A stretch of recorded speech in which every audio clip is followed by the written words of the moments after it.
Dear students, this is Praveen Kumar Agrawal from Management Department. Welcomes you in my today's lecture of Marketing Management. In today's lecture, we will discuss upon the concept, importance and advantages of advertisement. जैसा कि previous lecture में हमने advertising के objectives को discuss किया था, आज के लेक्चर में हम एडवर्टाइजिंग के इम्पोर्टेंस और इसके एडवांटेजेस को डिस्कस करेंगे। जब हम एडवर्टाइजमेंट के सिग्निफिकेंस या उसके एडवांटेज के बारे में बात करते हैं तो हमारा फोकस जाता है कि एडवर्टाइजमेंट कंज्यूमर्स को प्रोडक्ट के बारे में प्रॉपर इन्फॉर्मेशन को प्रोवाइड करता है, लेकिन केवल और केवल इतना ही रोल नहीं रह गया है। आज की डेट में जैसे जैसे टाइम चेंज हुआ है, there is a change in the role of advertisement also. Information को प्रोवाइड करने के साथ साथ एडवर्टाइजमेंट वाइड लेवल पर कम्युनिकेशन को फॉलो करता है, नए नए कस्टमर्स को ऐड करता है, ओल्ड कस्टमर्स और एग्जिस्टिंग कस्टमर्स को परमानेंट कस्टमर्स में कन्वर्ट करता है, डिफरेंट टाइप के प्रोडक्ट्स के बारे में इंफॉर्मेशन को इस तरीके से फॉलो करता है जिससे कि कंज्यूमर्स प्रोडक्ट को परचेज करने में इंटरेस्टेड हो जाएं। तो इस तरीके से जो इसका रोल है वो केवल इंफॉर्मेशन प्रोवाइड करने तक लिमिटेड नहीं रह गया है, बल्कि इससे ज़्यादा हो गया है। और इसी वजह से एडवर्टाइजमेंट न केवल प्रोड्यूसर्स के लिए बल्कि मिडिलमैन के लिए भी, कंज्यूमर्स के लिए भी और सोसाइटी यहाँ तक कि नेशन के लिए भी अपनी इम्पोर्टेंस रखता है। तो इन्हीं पॉइंट्स को ध्यान में रखते हुए हम एडवर्टाइजमेंट के इम्पोर्टेंस और इसके एडवांटेजेस को डिस्कस करेंगे। The very first advantages of advertising is to the producers. सबसे पहले बात करेंगे कि प्रोड्यूसर्स के लिए क्या क्या एडवांटेजेस हैं एडवर्टाइजिंग के। तो the very first advantage is increase in sales. What advertisement does, it is very helpful for any of the business firm in creating the demand of the new products in the market, क्योंकि ये targeted group of consumers के बीच में जाकर उन्हें product के बारे में proper information provide करता है और इस इन्फॉर्मेशन को प्रोवाइड करने की वजह से और उनको परसुएड भी करता है। इन्फॉर्मेशन तो प्रोवाइड कर ही रहा है लेकिन उसके साथ साथ उन्हें परसुएड भी करता है और उस परसुएशन की वजह से कंज्यूमर्स अट्रैक्ट होते हैं प्रोडक्ट की तरफ और प्रोडक्ट को परचेज करते हैं। जब वो प्रोडक्ट को लगातार परचेज करना स्टार्ट कर देते हैं तो उसकी वजह से कंपनी का जो कंज्यूमर बेस है वो स्ट्रांग होता है और उसकी वजह से डिमांड इंक्रीज होती है और डिमांड के इंक्रीज होने की वजह से लगातार कंपनी की सेल इंक्रीज होना स्टार्ट हो जाती है। You can have a comparison of the sales of a company with advertising and without advertising, then you can have a difference. अगर आप कंपनी की सेल को बिना एडवर्टाइजिंग के और फिर एडवर्टाइजिंग के साथ में कंपेयर करोगे तो आपको डिफरेंसेस पता चल जाएंगे। ऑब्वियसली जब एडवर्टाइजमेंट के साथ में कंपनी अपने प्रोडक्ट को सेल करती है मार्केट में तो ऑटोमेटिकली उसकी सेल बूस्ट हो जाती है। ये एडवांटेज है प्रोड्यूसर को ऑफ द एडवर्टाइजमेंट। दूसरा पॉइंट रहता है इसके अंदर, that is the lower cost. सबसे बड़ी बात है कि कॉस्ट इसकी लोअर हो जाती है। कॉस्ट क्यों लोअर हो जाती है? क्योंकि पहले ऑर्गेनाइजेशन की डिमांड थी कम, लेकिन जब उसने एडवर्टाइजमेंट को फोकस करना स्टार्ट किया तो उसकी एडवर्टाइजमेंट की वजह से डिमांड इंक्रीज हो जाती है, सेल्स इंक्रीज हो जाती है।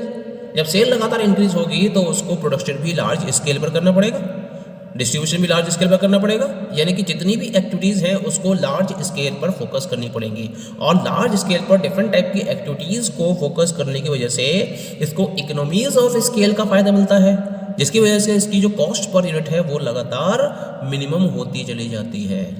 इसी वजह से ये लोअर कॉस्ट का एडवांटेज लेती है with the help of the advertisement. Next one is reduction in production and selling expenses.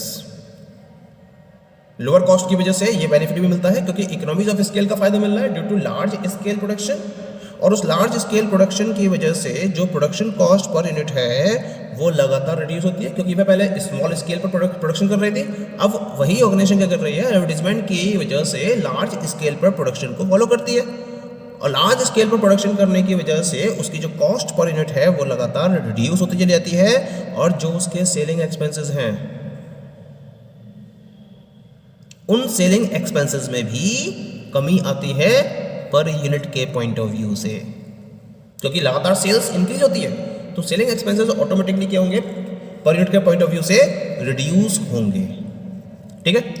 The fourth advantage is reduction in distribution expenses. Same thing is here, जब लार्ज स्केल पर production होगा तो distribution भी large scale पर होगा, और जब आप लार्ज स्केल में प्रोडक्ट को डिस्ट्रीब्यूट करोगे तो उस केस में आप कॉस्ट पर यूनिट को मिनिमम लेवल तक ले जा सकोगे, क्योंकि डिस्ट्रीब्यूशन में जो भी फैसिलिटीज आप यूज कर रहे हो उनका आप मैक्सिमम लेवल तक यूटिलाइजेशन करने में कैपेबल हो पाते हो। जब आप स्मॉल लेवल पर डिस्ट्रीब्यूशन कर रहे थे तो लार्ज स्केल तो जो आपके पास डिस्ट्रीब्यूशन फैसिलिटीज थी उनको आप प्रॉपर वे में यूटिलाइज कर पाने की पोजीशन में नहीं थे।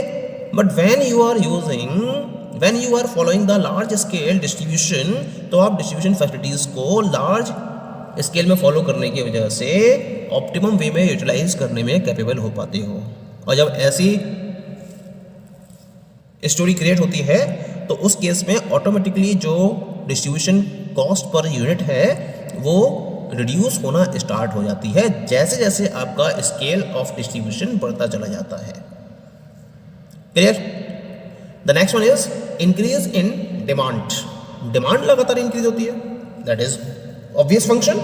जो मोस्ट ऑब्वियस फंक्शन है या जो मोस्ट ऑब्वियस इंपॉर्टेंस है एडवर्टाइजमेंट की वो है कि इसकी वजह से प्रोडक्ट की डिमांड लगातार इंक्रीज होती है, क्योंकि जब कंज्यूमर्स को इन्फॉर्मेशन नहीं थी तो इसी वजह से वो प्रोडक्ट के बारे में अवेयर नहीं थे और इसी वजह से वो उसकी परचेजिंग को फॉलो नहीं कर रहे थे।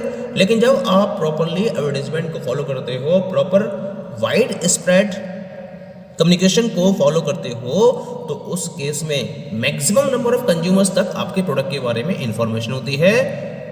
एक परसुएशन को फॉलो करते हो और उस परसुएशन की वजह से वो अट्रैक्ट होते हैं प्रोडक्ट की तरफ, और उस अट्रैक्शन की वजह से लगातार जो कंपनी के प्रोडक्ट की डिमांड है वो इंक्रीज होना स्टार्ट हो जाती है।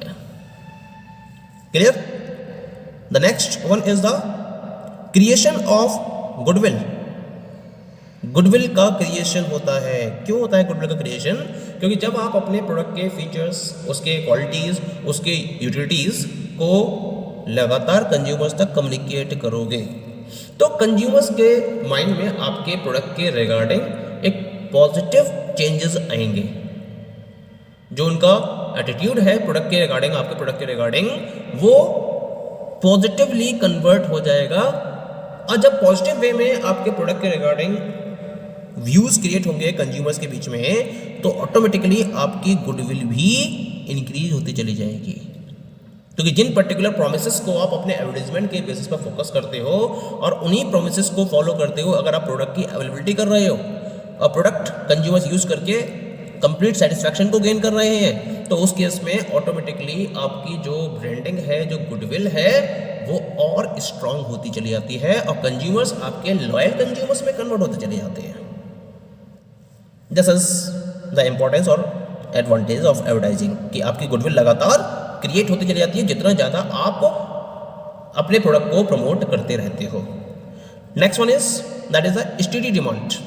डिमांड कैसी होती है? स्टडी होती है, यानी कि जब स्टार्टिंग फेज चलती है, जब कंपनी के प्रोडक्ट के बारे में कंज्यूमर्स को इन्फॉर्मेशन नहीं होती है तब तो कंपनी लोएस्ट लेवल पर होती है, लेकिन जब एडवर्टाइजमेंट के कॉन्सेप्ट को फोकस करती है तो लगातार सेल इंक्रीज होती चली जाती है और एक लेवल ऐसा आता है वहाँ से कंपनी लगातार कांस्टेंट वे में अपने प्रोडक्ट की सेल को मेंटेन करके चलती है, उससे नीचे अब प्रोडक्ट की सेल नहीं होती है।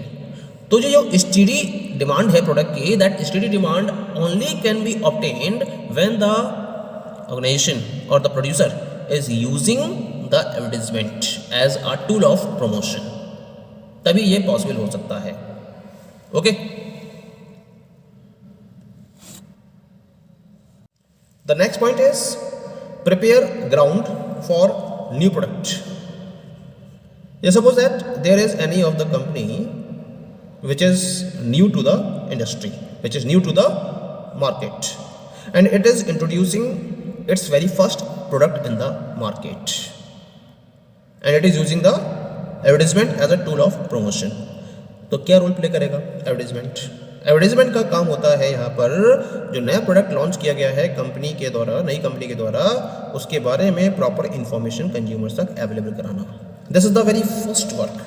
ये पहला काम होता है कि उस पर्टिकुलर प्रोडक्ट के बारे में कंज्यूमर्स तक एक प्रॉपर इंफॉर्मेशन अवेलेबल हो सबसे पहले तो एक तरीके से ये एक बेसिक या फाउंडेशन का काम करता है और एक ग्राउंड प्रिपेयर करता है नए प्रोडक्ट के रिगार्डिंग मार्केट में, क्योंकि कंपटीशन है और उस कंपटीशन के बीच में अगर आपको अपने प्रोडक्ट की पहचान को बनाना है, if you want to create an identity of your product in the market, तो इसमें एडवर्टाइजमेंट एक इंपॉर्टेंट रोल प्ले करता है और इन कॉम्पिटिटर्स के बीच में एक प्रोडक्ट के उस पर्टिकुलर प्रोडक्ट के लिए एक ग्राउंड मेंटेन करता है। उसके बाद आगे की प्रोसेस को स्टार्ट किया जाता है। उसके बाद प्रोडक्ट जब एडवर्टाइजिंग को फोकस किया जाता है तो वो परसुएशन को फोकस करता है और परसुएशन को फोकस करते हुए फिर कंपनी के प्रोडक्ट की सेल को इंक्रीज किया जाता है। लेकिन सबसे पहला काम क्या होता है नए प्रोडक्ट के रेफरेंस में ग्राउंड को प्रिपेयर करना, and this is the working of the advertising. Okay, next one is the to employ efficient workers. होता क्या है कि जब हम स्टार्टिंग फेज में होते हैं देन वी आर हैविंग या we are doing our work with the workers, लेकिन जैसे जैसे एडवर्टाइजमेंट को हम फोकस करते हैं और हमारी सेल लगातार इंक्रीज होती चली जाती है, हम ज़्यादा से ज़्यादा एफिशिएंट वर्कर्स को एम्प्लॉयमेंट प्रोवाइड करते हैं जिससे कि एफिशिएंट वे में हम अपने वर्क को परफॉर्म कर सके और रिसोर्सेज को प्रॉपर्ली यूटिलाइज कर सके, जिससे ज़्यादा से ज़्यादा प्रॉफिट को अर्न किया जा सके। तो ये कब पॉसिबल होता है? जब ऑर्गेनाइजेशन की सेल इंक्रीज होती है, ऑर्गेनाइजेशन डिफरेंट टाइप के एडवर्टाइजमेंट टूल्स को यूज़ करती है और उसके बेसिस पर प्रोडक्ट की सेल को इंक्रीज करती है। सेल इंक्रीज होगी तो आपके पास एक्टिविटीज़ भी लार्ज होती चली जाएंगी और उन लार्ज एक्टिविटीज़ को परफॉर्म करने के लिए अब आप इस पोजीशन में होते हो कि आप एफिशिएंट वर्कर्स को एम्प्लॉयमेंट प्रोवाइड कर सको। और जब आप एफिशिएंट वर्कर्स को फॉलो करते हो तो उसके बेसिस पर आप अपने वर्क को एफिशिएंट वे में और प्रॉपरली यूटिलाइज करते हुए कंप्लीट करते हो, जिसका बेनिफिट क्या मिलता है आपको कि आपकी जो कॉस्ट होती है वो मिनिमाइज हो जाती है और प्रॉफिट आपका मैक्सिमाइज हो जाता है। Okay, and the last one is the advantage to producer, increase in profits. Obviously जब इन सारे स्टेप्स का फॉलो कर रहे होगे, डिमांड की वजह से आपकी एडवर्टाइजमेंट की वजह से आपकी डिमांड इंक्रीज हो रही होगी, सेल्स इंक्रीज हो रही होगी, कॉस्ट आपकी लोअर हो रही है, ठीक है, आप ज़्यादा से ज़्यादा एफिशिएंट वर्कर्स को एम्प्लॉयमेंट प्रोवाइड कर रहे हो तो ऑटोमेटिकली आपके प्रॉफिट्स भी लगातार इंक्रीज होते चले जाते हैं। Okay, so these all are the advantages of advertisement to producers. Middleman, consumers and society के रेफरेंस में एडवांटेजेस को हम नेक्स्ट लेक्चर में डिस्कस करेंगे। Okay, thank you.